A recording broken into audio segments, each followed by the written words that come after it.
Welcome! If function is one of the most popular functions in Excel. Let's have a look at what the function does to get an idea in what situations it can be used. Hello and welcome to EasyClick Academy.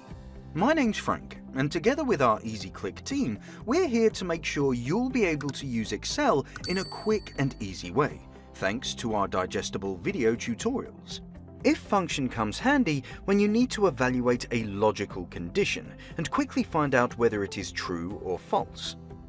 In this tutorial, you'll see how the function if helps evaluate whether the sales for a particular month met the goal that had been set.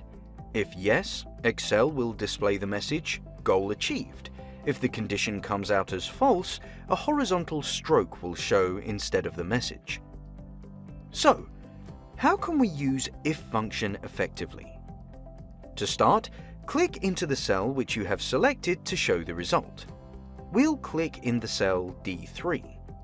Type in the equal sign and right after that, if. Excel will offer more functions, out of which we can select if by clicking on it.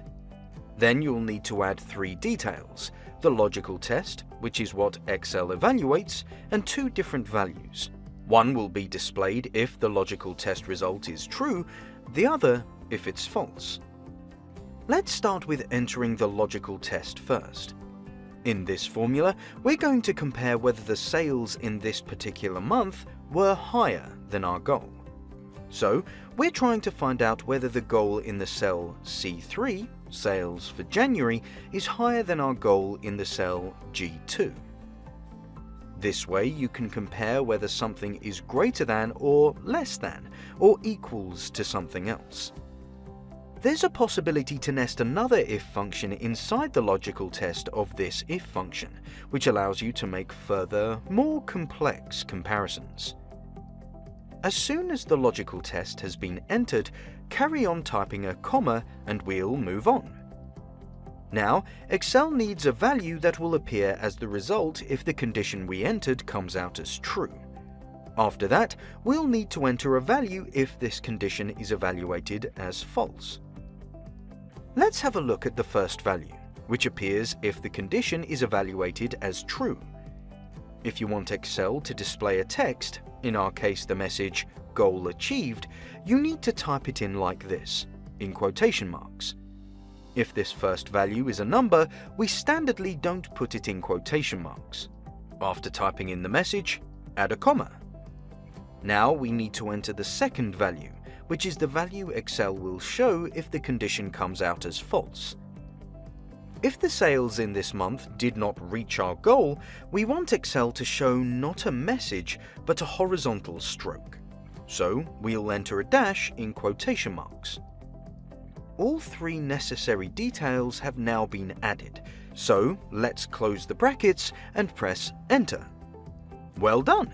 The function immediately evaluated that in January we did not meet our goal. But watch out now. A little complication might appear if you want to copy the function to the rest of the column. Thanks to the little trick we're about to share with you, it'll be no problem.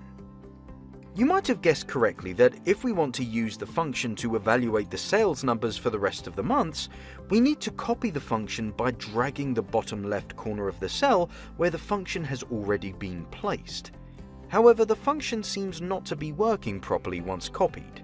For example, if you have a look at row 4, the cell reference to the goal has moved one cell down to G3, but that cell contains no value.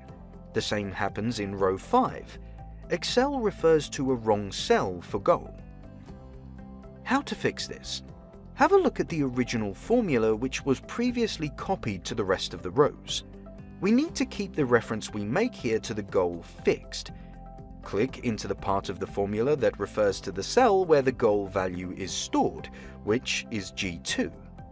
Now, press the F4 key. Some of you might need to hold the function key, Fn, while pressing F4. As you can see, two $signs appeared, one in front of the letter, this fixes the column, and another one in front of the number.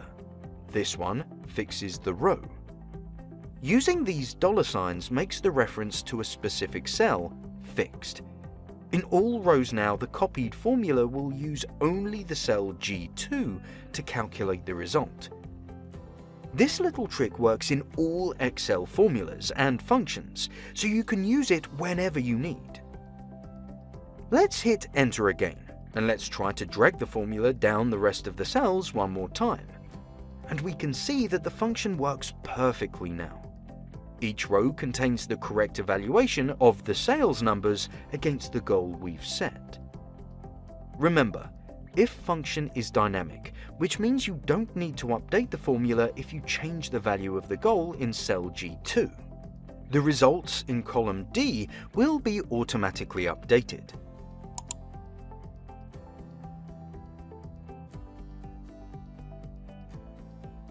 To see more ways how you can use the if functions, check out our video tutorial on how to calculate hours worked in Excel, Midnight Span, where we used the logical test to find out whether the working time spanned midnight. The link to the tutorial can be found in the description below, along with video tutorials for other popular functions in Excel. If you found this tutorial helpful, give us a like and watch another video tutorial by EasyClick Academy. Learn how to use Excel in a quick and easy way. Is this your first time on EasyClick? We'll be more than happy to welcome you in our online community. Hit that subscribe button and join the Easy Clickers.